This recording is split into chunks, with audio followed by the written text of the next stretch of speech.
We have that new case testing the stand your ground law. The confrontation started as an argument over a handicapped parking space and escalated to a deadly shooting. Gio Benitez is here with that story. Good morning, Gio. Yeah, Robin, good morning. It was all caught on camera. The argument, the push to the ground, and the shooting that ended it all. This morning, the man's girlfriend says the shooter got away with murder. You're looking at surveillance video of a fight over a parking space that ended with an unarmed 28-year-old father of three killed. Florida police not charging the gunman, calling it an example of the state's contentious so-called stand your ground law.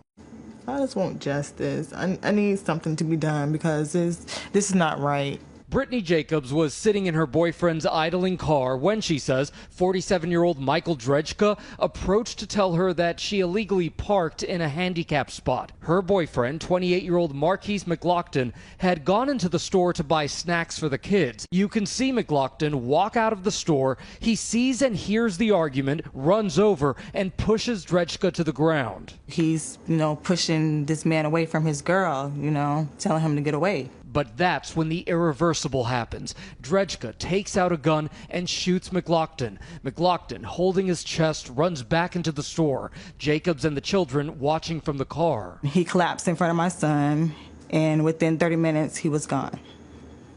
McLaughlin was taken to the hospital where he was pronounced dead. This morning, there are reports that Drejka, the shooter, has been known to have angry encounters over parking. Out here, he said he'll shoot me. The store owner says he's even had to call the cops on him for confronting other customers over parking. For a parking lot, for a stupid reason, just to argue, just to find someone to argue with. But police say this shooting was self-defense. The Stand Your Ground law gives Floridians the right to protect themselves if they feel threatened. It was used as the defense argument for former neighborhood watchman George Zimmerman, who killed unarmed 17-year-old Trayvon Martin back in 2012. The shooting and Zimmerman's acquittal sparking national outrage.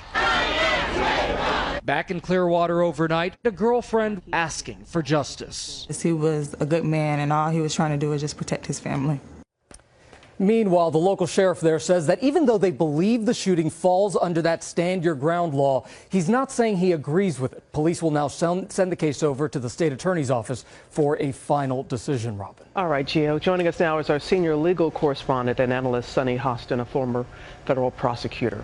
Good morning, Sunny. I mean, we saw this video and we've been talking about it. Many people have. Is being shoved to the ground justification for this law? And you can see that Marquise was walking away, was going back to his car. He wasn't continuing to confront him. That's the problem with the stand your ground laws. I mean, it allows a person to use deadly force if he or she reasonably believes that they are in danger of any harm or death. And it also sort of eliminates this duty to retreat. It used to be when you were in public, you had to flee, you had to retreat from a situation. Now, even if the attacker, alleged attacker, is retreating, you can still use deadly force against that person. I know if they continue to show the video, I know we're stopping it here as he's getting shot, but he was clearly turning and walking back to his car.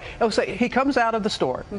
He sees this confrontation. We heard in the piece his girlfriend said he was doing nothing more than protecting his family and shoving him to the ground. Why isn't that justification? Yeah, why wasn't he standing his ground? Right. And that's the tricky thing about stand your ground. Perhaps he was feeling threatened. Perhaps he was feeling the need to defend himself and to defend his spouse, to defend his child. But then it shifts when he pushes the other person, and now that person can stand their ground. It's sort of just the wild, wild west. Prosecutors don't like the stand your ground laws. When it was passed in 2005, prosecutors opposed it, law enforcement officials opposed it. But here we are, years later, and 24 states have passed these laws. 24 states? Yeah, or a little over 24. Okay.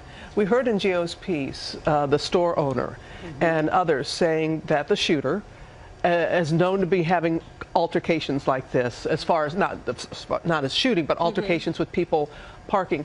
So will that play in if he is charged, play into it, because it's almost like he's looking for a fight? You would think, but stand your ground laws were meant to allow this kind of behavior. They were meant to make sure that average residents could protect themselves without fear of not only criminal prosecution, but civil prosecution as well. So the question is, will the state's attorney charge this person. If past is prologue, we've seen what happened in the Trayvon Martin case. Yeah. Prosecutors lose these cases. In Florida, even police officers are using stand your ground. So do I think that he's going to be charged? I really don't think so. And you can understand why the sheriff probably said putting off on the state attorney. Well, under the law, believe it or not, even if the sheriff believes that something was wrong, right, but self-defense applies, stand your ground laws apply, they cannot arrest.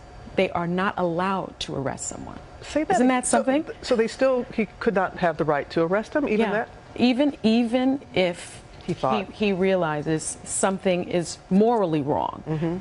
If this sheriff believes that stand your ground laws apply, he is not allowed under the law to make an arrest, which is why you see the shift to the state's attorney. That does make sense. All right. Or no sense at all, actually. Yeah. Sonny, thank you.